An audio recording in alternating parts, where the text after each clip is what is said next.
حامدا ومصليا ومسلما أما بعد فأعوذ بالله من الشيطان الرجيم بسم الله الرحمن الرحيم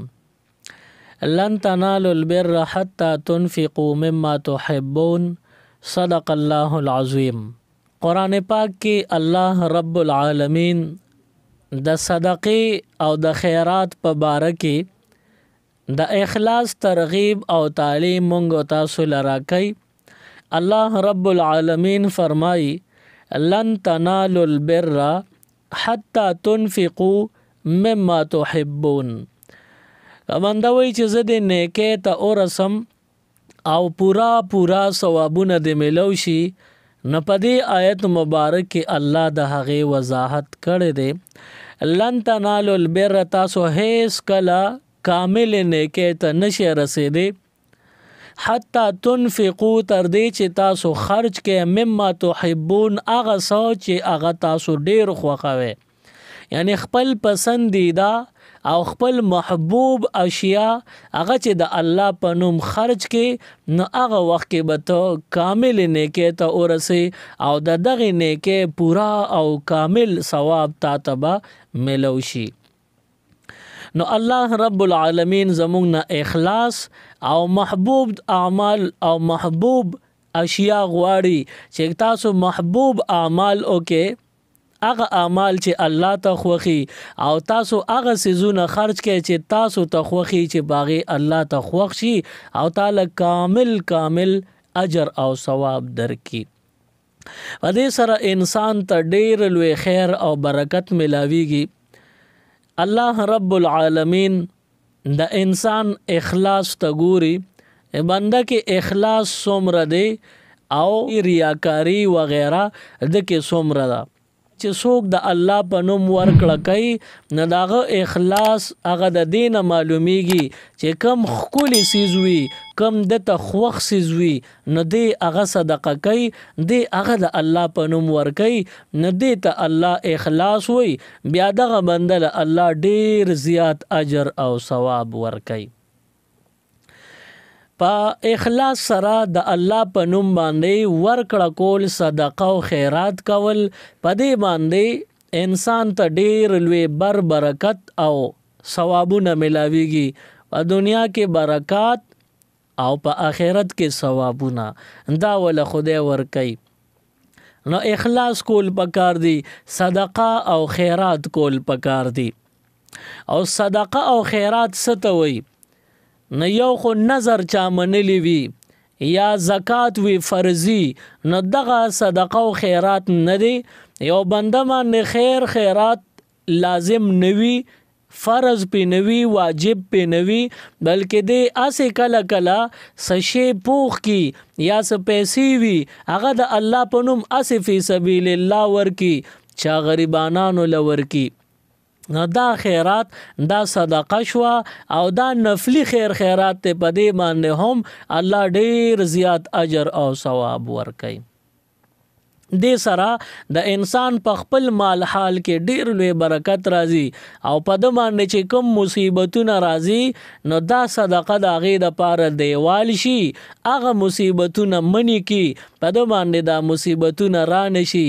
د مصیبتونو لار که بندول غواړي، نو صدقه او خیرات ډیر کوا. حدیث مبارک کې راغلی دی الصدقه رد البلا، دا صدقه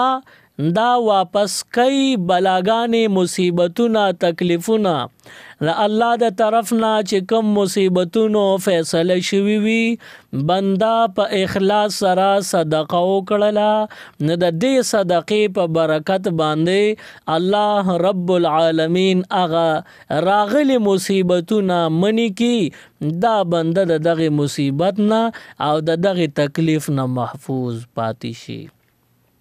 نو دا مصیبتونو نه د ځان بچ کولو د پاره صدقې خپل کې د الله د نوم صدقې ورکول، خیراتونه کول شروع کې. زمانه کې چې کم حوادث راځي، د دې ټولو اخیری جړله چې وګورئ، هغه بدای چې دا بنده نه الله یادوي، نه د الله په نوم څه ورکړه کوي، دا غافل وي، نه د باندې بیا زیات مصیبتونه راځي. د الله په نوم باندې صدقه دا انسان ته ډیر لوی فایده رسي، بنده ته ډیر لوی ثوابونه رسیږي، هغه په دنیا کې هم په آخرت کې هم. دا یو سوال دی چې د ټولو نه زیات زورور کم شی دی؟ نو د ټولو نه زیات زورور شی هغه خیرات او صدقه ده. د الله کړې فیصله هغه په هیڅ هم نه واپس کیږي. الله پاک د چا په حق کې فیصله وکړي چې د باندې زه دا آزمایش راولم یا دا مصیبت پې راولم، نو دا په هیڅ هم نه واپس کیږي، دا په منځونو نه واپس کیږي. بنده فرضي زکات ورکړي په دې نه واپس کیږي. حج لاړ شي نو په حج باندې د الله د طرف نه کړې فیصلې د مصیبتونو هغه نه واپس کیږي.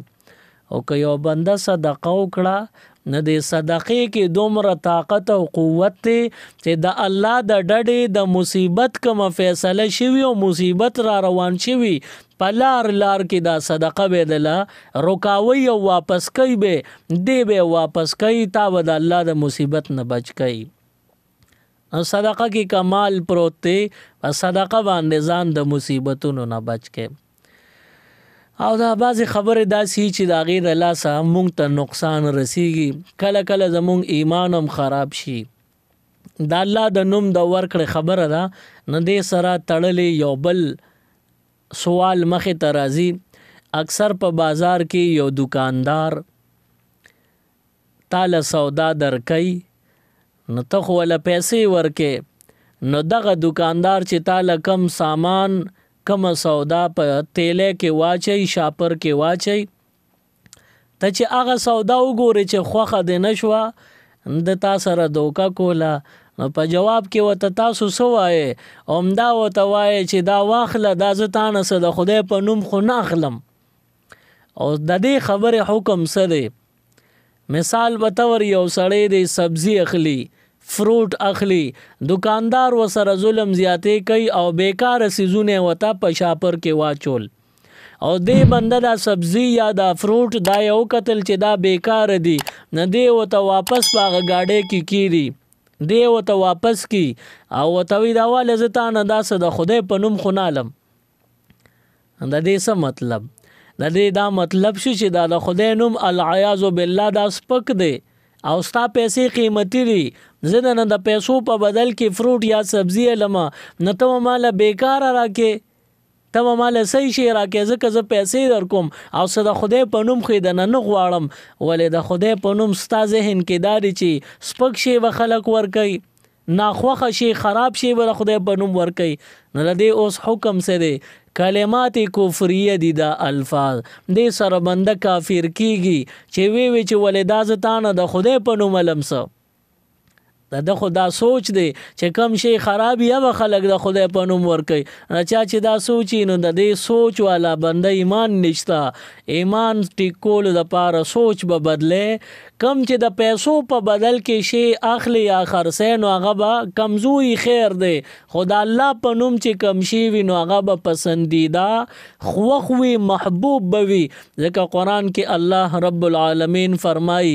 لن تنالوا البر حتی تنفقوا مما تحبون، نیکۍ ته د سره رسیدې نشي تر دې چې تاسو خرج کې هغه څیزونه کم چې تاسو ته خوښي، یعنی پسندیده او محبوب اشیاء د الله په نوم ورکا، د الله په نوم خیرات کا، دا نه چې ته به خراب شي د الله په نوم ورکې. دا یو زیاتی مسله مې درته وکړله چې کلم په بازار کې خراب سودا ملو شي نو دا لفظ د ځان نه ایر کې چې دا واله واپس داسې د خدای په نوم متا نه غواړم څه. دا الفاظ دا کلمات کفریه دي، سره انسان نه ایمان زی. البته ته غصه او ته ورته ویل غواړې چې دا زه تا نه اسې خو نه علم، نو دا ورته ووایه وی زه خو تا نه څه بې پیسو نه وړم، اسې خو یې راله نه راکې، تاله پیسې در کوم، لہذا ته به ماله سم شی راکې. دا الفاظ خیر دی، خو دا به نه وی چې څه خدای په نوم خو یې د نه نه وړم. دا کلمات کفریه دي، دې نه ځان ساتل پکار دی. بنده چې په اخلاص سره صدقه وکي، د الله د طرف نه چې د کم مصیبت فیصله شوي هغه مصیبت الله واپس کی. دا صدقه د هغې مصیبت مخکې دیوال شي، هغه مصیبت تا طرف ته روم نه رسی، هغه لاره کې روکو شي واپس شي تا ته نه را رسی. نو صدقه ډېره زیاته پکار ده. روزانه بنیاد سره سناسه صدقه پکار ده. او ته به وایې چې صدقه څومره پکار ده، خیرات څونه پکار دی، نو ستا به د وسه څومره کیږي. که ستا د وسه 10 روپۍ کیږي نو 20 روپۍ مه ورکوه، دا پتا زیاتې دی. ته به دومره صدقه وکړې څومره چې ستا د شان سره ښایي، څومره چې د وس دی، د وس نه زیات به صدقه نه کې، ځکه چې بیا به پې تنګ شي. او په کوم نیک عمل چې بنده تنګیږي نو هغه نیک عمل بیا نیک عمل نه پاتې کیږي، هغه بیا اسې بوج شي په بنده. نو هغه صدقه ورکه چې ته خوښې، ته په خوشاله. نن سبا زمونږ خلکو دا پیسې ډېرې خوښې دي، نو الله په نوم غریبانانو له پیسې ورکوي، هغوی به په ځان لکه ګرمي وي که یخني وي د موسم مطابق خپل ضروریات پوره کوي. که د خوراک کاک ضرورت په پوره کوي، هغه ته چې سم ضرورت وي، نو پیسې د هر چا خوښي. نو غریبانانو له د الله په نوم چې صدقه کې نو نقد پیسې ورکول پکار دي. او دې صدقه کې اخلاص ته الله ګوري. نه کله اخلاص لږ کمی چې دا څه د الله په نوم ورکو همدغه مره ثواب به الله درکړي، او کله اخلاص لږ ډېري نه یو پسل بدله الله پاک ثواب درکړي، 1 روپۍ په 100 روپو بدل الله ثواب او بدل درکړي. او که د دینم زیات اخلاصي نو بیا د الله د 1 روپۍ په بدل کې 900 چنده زیات ثواب درکړي. او که د دینم زیات اخلاص پکې وي نو بیا الله د خپل شان مطابق تعالی به اجر او ثواب هم درکړي، په دنیا کې سیله او بدله هم درکړي. نو اخلاص باندې منحصره چې څومره ډیر اخلاص هغه مره ډیر ثوابونه تا ته بیا ملاویږي. او په دنیا کې مونږ هم وایو چې زمونږ د مال دی زیات شي، زمونږ رزق د فراخ شي، زمونږ مسائل د حل شي. نو صدقه روزانه کوي، او چې روزانه صدقه کې نو ظاهره خبره ده ډیره صدقه خو نه کیږي. نو زه د خپل ټولو کتونکو ته زه دا وایم چې تاسو روزانه صدقه کوئ، نو ځان لنډ تنګ کوئ ما.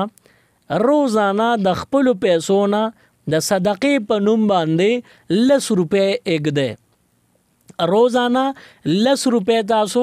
کور کې یو ډبې ځان له خاص کې هغې ته ورچوي. ماشومان ځان له خزانه کې پیسې جمع کوي، نو تم ځان له د صدقې یو ډبې مقرر کا، په هغې کې ته د 10 روپۍ روزانه د خپل پیسو نه وباسو، په هغې کې اږده. روزانه چې 10 روپۍ شي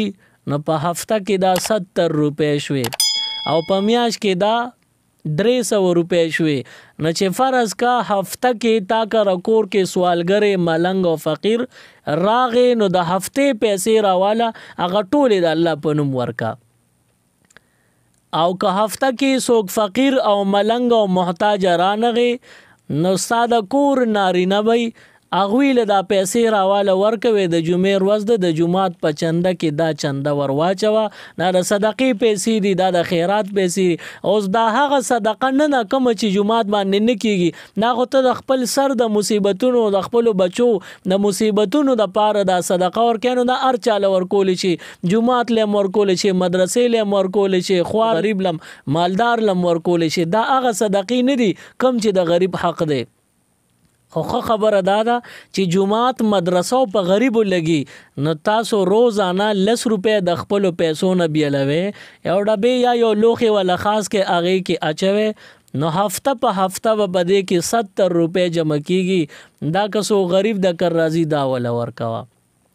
او که میاش په میاشي نو 300 روپۍ به جمع کیږي. نو که څو غریب راغی ورې که نو زه په دې به څه ناسو وشي چې ته چینی به پې والي، چای به پې واخلي، یا داسې نور ضروریات زندگی چې هر څه وي هغه به پې واخلي. نو ګوره ته پې تنګ هم نه شوې، په 10 روپۍ څوک هم نه غریب کیږي، څوک هم نه خوارېږي. نو تاره ځان نه 10 روپۍ لرې کولې، ستا په دې 10 روپو څه نقصان ونه شو، خو د بل پې ډېره لویه فایده کیږي، د بل پې ضروریات زندگی پوره کیږي. نو 10 روپۍ دي ته پې تنګ نه شو، بل ته فایده ورسېده. نو په دې باندې به تعالی الله څه درکوي.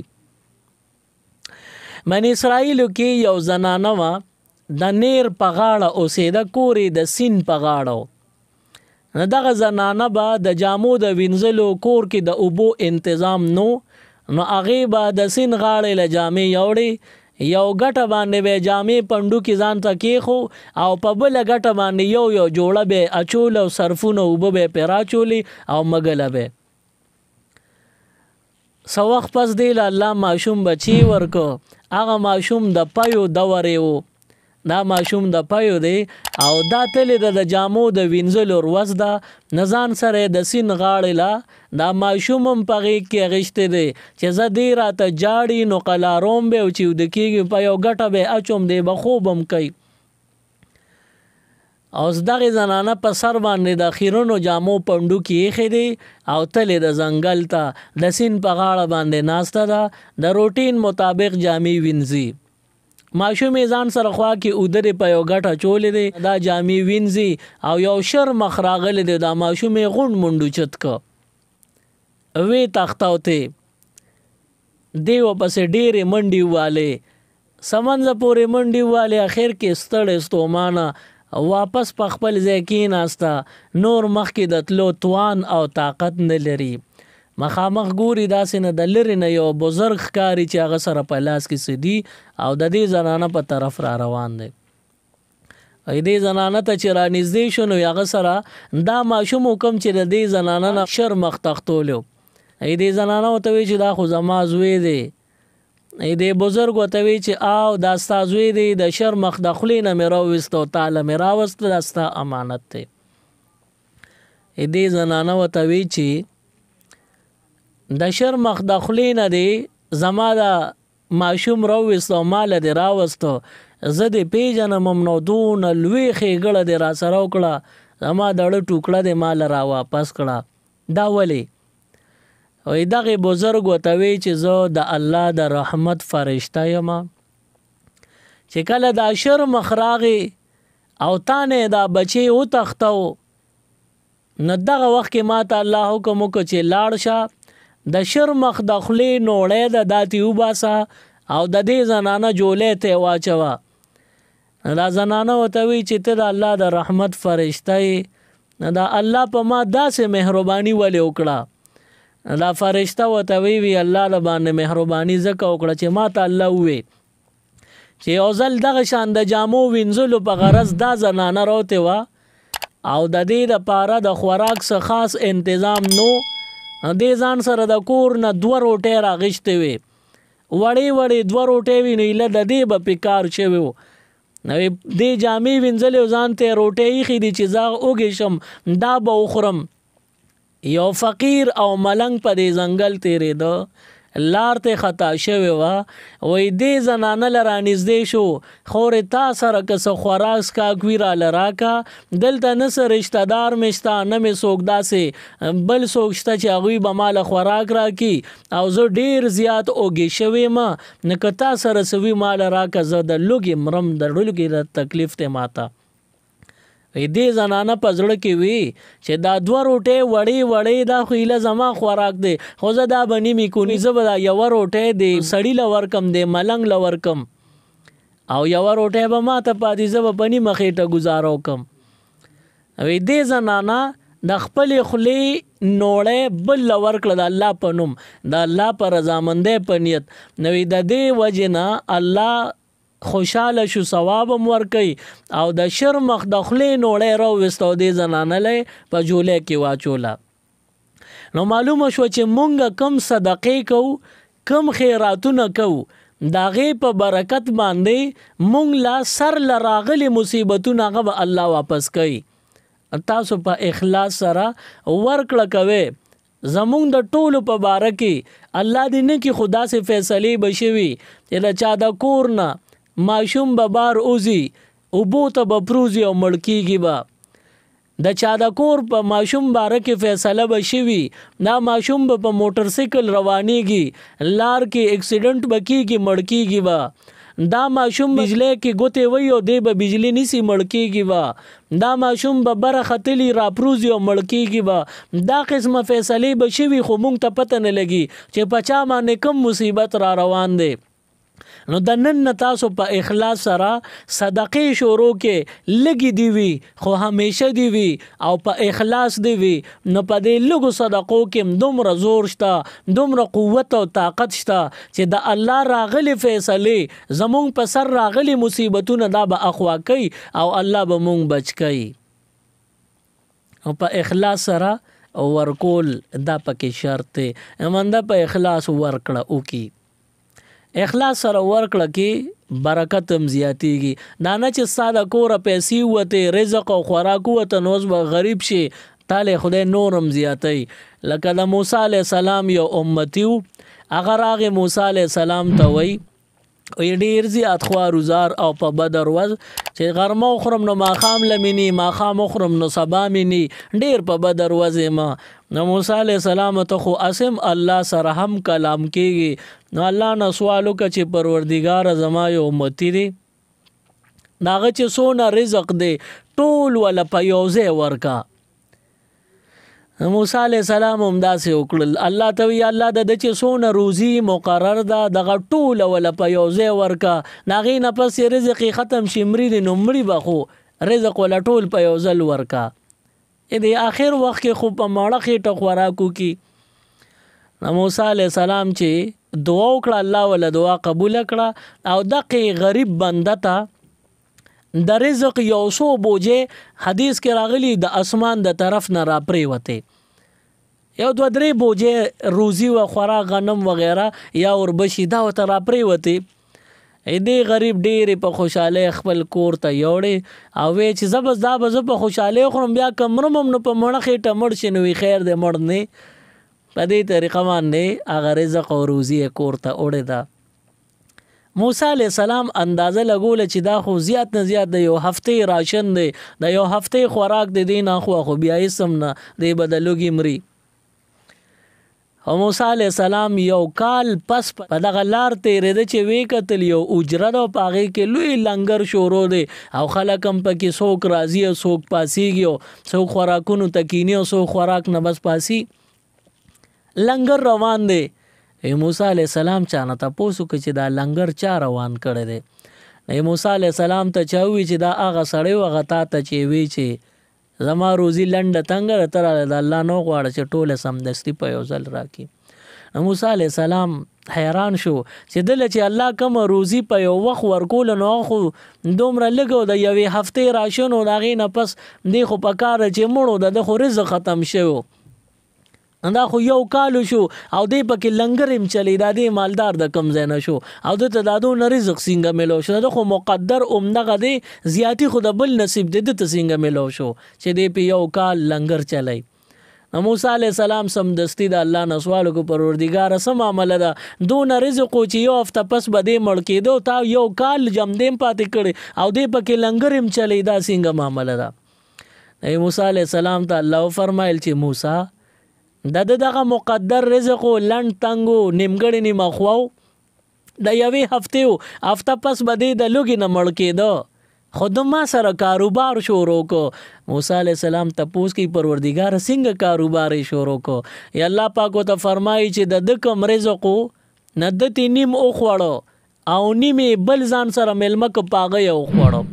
لا چې بل ملما راغلی د خوړلې نه دا بل ملما رزق خو زما په زیمو نه داغه رزق ما راوښتو د رزق سره می شریک نو د بیا د رزق د په بل او خوړو نه چې بل راغی پاغه مو خوړو نو دا غوي مقدر رزق به د رزق کې شاملو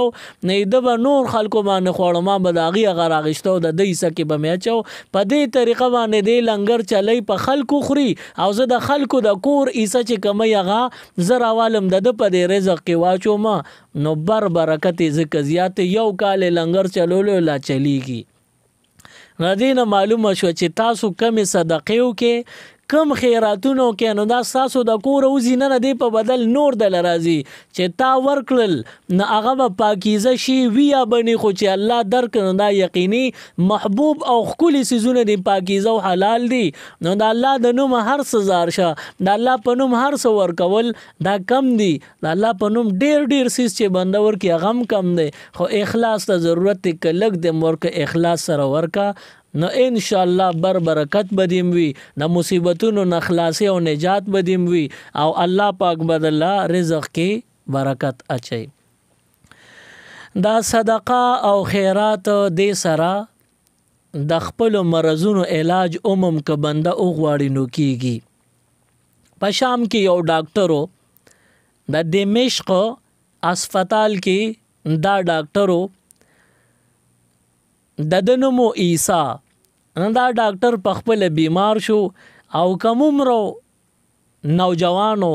ډاکټرانو سره چې کوم تعلقات یو داغه په بنا باندې ډاکټرانو د دل ښه علاج کا او ښه معاینه کول چې دا خو زموږ مرګري بیمار دی او د ښه علاج کېده.